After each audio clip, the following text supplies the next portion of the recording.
जय श्री कृष्ण दोस्तों।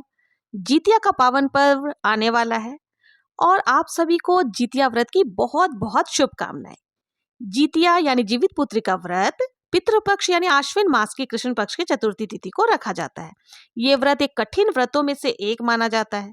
ऐसा कहा जाता है कि इस व्रत से माताएं अपनी संतान की सुख और लंबी उम्र की कामना के लिए ये व्रत रखती हैं और उनके लिए आशीर्वाद मांगती है। आपको बता दें कि ये व्रत 3 दिन तक चलता है। ये 3 दिन तक चलने वाले व्रत में कौन कौन सी पूजन सामग्री लगती है, आज हम लोग उसी के बारे में जानेंगे। आप लोगों के रिक्वेस्ट पे मैं ये दोबारा से वीडियो डाल रही हूँ क्योंकि कई सारी बहनों ने बोला था कि इसमें कौन कौन सी पूजन सामग्री लगती है, उसकी वीडियो एक बार आप डालें। तो इसलिए मैं यहाँ पर आपको बता रही हूँ कौन कौन सी पूजन में सामग्री लगती है। देखिए, पहले दिन की जो पूजा है ये सप्तमी, अष्टमी और नवमी 3 दिन का पूजा होता है। तो सबसे पहले दिन की पूजा के लिए हमें देखिए थोड़ा सा सरसों का तेल चाहिए। खली आपको ले लेना है। खली आप सरसों से या राई से, आपको अगर बाजार में मिल जाए तो वहां से ले सकते हैं। आपको उसके साथ ही सिंदूर ले लेनी है, लाल या पीला जो आपके देश में चलता हो वो सिंदूर आपको ले लेनी है। इन सब के साथ ही देखिए इस पूजा में विशेष महत्व होता है तोरू के पत्ते का, और तोरू की सब्जी भी खाई जाती है। तो आपको तोरू के 4 पत्ते ले लेने हैं। साथ ही हमें धूप बत्ती और अगरबत्ती जो आपको मिल जाए वो आप जरूर से ले लें। इसके साथ ही हमें देखिए माचिस ले लेना है जो जलाने के लिए दीपक को। और इसके साथ ही देखिए ये पूजा जो है गंगा जी के किनारे की जाती है।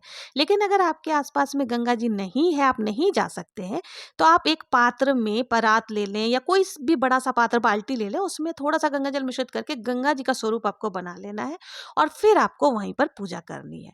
अब देखिए, अब जो हम लोग दूसरे दिन पूजा करेंगे अष्टमी तिथि को, उस दिन हमें क्या क्या सामग्री चाहिए, तो हमें जिमुतवाहन भगवान जी की मूर्ति चाहिए। साथ ही हमें चिल और स्यारन की भी मूर्ति चाहिए होगी। तो आपको अगर मूर्ति बाजार में मिल जाती है तो वहां से ले सकते हैं। वैसे तो कुशा की मूर्ति इसमें ली जाती है, लेकिन अगर आपको नहीं मिल रहा तो आप मिट्टी से भी जिमुतवाहन भगवान, चील और स्यार की मूर्ति बना सकते हैं। इसके साथ ही हमें 1 लोटा जल ले लेना है, पोहे ले लेना है, पोहे यानी कि चूड़ा जो होता है। साथ ही दही आपको लेनी है, अक्षत आपको ले लेना है। अक्षत के साथ ही आप देखिए अक्षत टूटे फूटे नहीं होने चाहिए। एक आपको कलश अलग से लेनी है। आप चाहे तो किसी भी पात्र मतलब किसी भी धातु का कलश ले सकते हैं क्योंकि हमें कलश स्थापना भी इसमें करना होता है। उसके लिए हमें पंचपल्लव ले लेना है। पंचपल्लव अगर आम के मिल जाए तो बहुत ही बढ़िया, अगर आम के नहीं है तो आप अशोका के पत्ते भी ले सकते हैं। इनके साथ ही देखिए श्रीफल भी आप ले सकते हैं। कई लोग दीप कलश की स्थापना करते हैं, आपके यहाँ जैसा चलता हो वैसा कर सकते हैं। आप कलश के अंदर डालने के लिए हल्दी की गांठ आपको ले लेनी है, सुपारी ले लेनी है, साथ ही आपको सिक्का ले लेना है। सिक्का आप चांदी की भी ले सकते हैं, नॉर्मल सिक्का भी ले सकते हैं। इसके साथ ही आपको थोड़े से अक्षत, लौंग और इलायची भी ले लेना है। और देखिए हमें जो भगवान गणेश जी के लिए और जिमुत वाहन जी के लिए वस्त्र स्वरूप का अलावा ले सकते हैं या जनेऊ भी आप ले सकते हैं। जनेऊ अगर नहीं मिले तो आप कच्चा सूत से भी जनेऊ बना सकते हैं। और देखिए इस पूजा में गणेश जी का भी विशेष महत्व होता है। गणेश जी को सुमरे बिना कोई भी पूजा पूर्ण नहीं होती, तो हमें गणेश जी को भी इस पूजा में जरूर शामिल करना है। आप चाहें तो आपके पास जो मूर्ति है मंदिर में जो रखते हैं वो ले लें, नहीं तो आप सुपारी सुपारी से भी गणेश जी बना करके इसमें रख सकते हैं। तो इस प्रकार से जो है हमें गणेश जी को भी ले लेना है। अब इनके साथ ही देखिए हमें यथासंभव दक्षिणा जरूर से रखना है, क्योंकि कितना भी आप पूजा पाठ कर ले कुछ ना कुछ सामग्री रही जाती है। तो उन सामग्री की कमी को पूरी करने के लिए जो है हम यथासंभव दक्षिणा जरूर से रखना चाहिए। अब इसके साथ हमें देसी घी का दीपक ले लेना है। आप चाहें तो देसी घी का या तिल के तेल का दीपक ले लें। साथ ही आरती के लिए हमें कपूर ले लेनी है और दीपक में इतना घी जरूर डालें कि आपके पूरी पूजा होते होने तक दीपक जलता रहे। साथ ही छोटा सा हवन किया जाता है, तो हवन सामग्री हमें ले लेना है। कोई भी हवन सामग्री आप ले सकते हैं, चाहे तो आप खुद बना सकते हैं, नहीं तो बाजार में बनी बनाई हवन सामग्री मिल जाती है।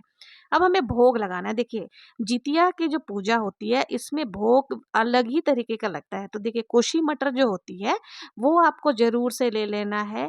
और अगर कोशी मटर ना मिले तो आप साबुत मूंग ले सकते हैं भिगो करके, और मूंग भी नहीं है तो आपको चने का प्रयोग करना। काले चने जो होते हैं उसको भिगो करके आपको लेनी है।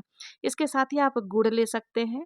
और कई जगह पे जो है ना डलिया सजाने की प्रथा होती है, तो डलिया में सजाने के लिए आपको ऋतु फल ज्यादा करके आपको लेना, ज्यादा मात्रा में आपको ऋतु फल ले लेने हैं। जो भी ऋतु फल आपको मिल जाए, केला हो गया, सेब हो गया, अनार हो गया, जो मिल जाए आप वो ऋतु फल ले सकते हैं। इसके साथ पंचमेवा आप ले सकते हैं, मिश्री ले सकते हैं, बताशा ले सकते हैं, पान आप ले सकते हैं। और जो भी बाजार में मिठाई, आप घर में भी आटे से बने हुए पकवान चढ़ा सकते हैं, बताशा आदि। और आटे से बनाकर ठेकुआ और कई सारी पदार्थ बनते हैं। और नहीं तो आप बाजार से भी रेडीमेड सामान भी ले सकती हैं। अब देखिए, इस पूजा में सबसे ज़्यादा विशेष महत्व होता है डोरी की, जो जितिया का धागा लेते हैं, क्योंकि उसी धागे से ही हमारी संतान की रक्षा होती है। तो कई लोग सोने के लॉकेट बनवा करके रखते हैं जितिया माता के रूप में। अगर आपके पास सोने की लॉकेट है, तो उसमें जितने भी आपके संतान हैं, उतने आपको लॉकेट में डिज़ाइन बनाना पड़ता है। और अगर आपके पास सोने के लॉकेट नहीं है, तो कोई दिक्कत नहीं है, आप जो है डोरी ले सकते हैं। आप कच्चा सूत से डोरी बना सकती हैं, नहीं तो रेडीमेड बाज़ार में मिल जाता है। और जितने आपके संतान, उतनी आपको गांठें लगा लेनी होती है। और इस डोरी को भी हमें पूजा में जरूर से रखना होता है। और देखिए, इस पूजा में जो है खीरे का विशेष महत्व होता है, तो आपको खीरा जरूर से रख लेना है, क्योंकि खीरे के ऊपर ही जो हमने ये जितिया का धागा लिया था, उसको हमें बांधना होता है। तो आप ये जो जितिया का डोरी है, आप एक दिन पहले ही इसके धागे को बदल लें या फिर बनवा लें बाजार से। और अगर आपके पास लॉकेट है, तो लॉकेट का भी आपको धागा बदल लेना है। तो ये थी टोटल सामग्री जो कि हमें इस पूजन में चाहिए होगा। अगर आप चौकी लगा करके पूजा करना चाहती हैं, या कई लोग जमीन भूमि पर ही चौक पूरा करके भी पूजन करते हैं। अगर आप चौकी लगा रहे हैं, तो उसके लिए आप पीला या लाल वस्त्र भी जरूर से रख लें। और अगर आप जमीन पर पूजन कर रही हैं, तो आप आराम से उस पर जो हमने पत्ते लिए थे तोरू के, उस पत्ते के ऊपर ही आसन डाल करके हमें सारी पूजन सामग्री रखनी होती है। तो ये थी जितिया व्रत की सारी सामग्री। आशा है आपको समझ में आ ही गई होगी कि क्या-क्या सामग्री लगती है। गंगा जल आप ज़रूर से रख लें। और इस पूजन में अगर देखिए, गंगा जी के किनारे जाकर के आप करते हैं, तो उसकी विशेष महत्व होता है। लेकिन अगर आपके पास आस-पास गंगा जी नहीं है, तो गंगा जी का भाव करते हुए ही आप गंगा जी के जल के छींटे ज़रूर से अपने ऊपर लगा लें और इस व्रत को पूर्ण करें। देखिए, सच्ची भावना से किया हुआ कोई भी व्रत जो होता है, वो भगवान जी स्वीकार ज़रूर से करते हैं। और इसमें आपको कहानी भी ज़रूर से सुननी है। जितिया व्रत में या कोई सा भी जब व्रत हम करते हैं, तो उसमें हमें कथा ज़रूर से सुननी चाहिए, क्योंकि कथा सुने बिना जो है हमारा व्रत पूर्ण नहीं होता। तो इसलिए आप यथासंभव ज़रूर से कथा ज़रूर से सुनेंगे। तो ये थी जितिया व्रत की टोटल सामग्री। आप लोगों के डिमांड पर हमने दोबारा से ये वीडियो डाल दिया है। आशा है आपको पसंद आई होगी और आपको समझ में आ गया होगा कौन-कौन सी पूजन सामग्री इसमें लगती है। और अगर आपको जितिया व्रत की पूजा विधि जाननी है, तो मैंने ऑलरेडी इसका डिटेल वीडियो मेरे चैनल पर डाल रखा है। आप वहाँ से जाकर के देख सकते हैं। और हमें पारण किस प्रकार से करना है, और पारण के बाद जो हमने चौकी पर सामान चढ़ाई थी, टोकरी में जो हमने सामान चढ़ाया था, उनका क्या करना है, कौन सी सामग्री हमें रखनी है, कौन सी सामग्री हमें दान करनी है, ये सारी चीज़ें अगर आपको जाननी है, तो आप कमेंट में ज़रूर से बताएँ, मैं वीडियो ज़रूर से डाल दूँगी। और अगर जितिया व्रत की कथा आपको सुननी है, तो कथा ऑलरेडी मैंने अपने चैनल पर डाला हुआ है, आप वहाँ से जाकर जितिया व्रत की कथा सुन सकती हैं। तो आपको और भी अगर जितिया से रिलेटेड कोई भी क्वेश्चन्स हो, तो आप मुझसे पूछ सकते हैं, मैं रिप्लाई ज़रूर से करेंगे।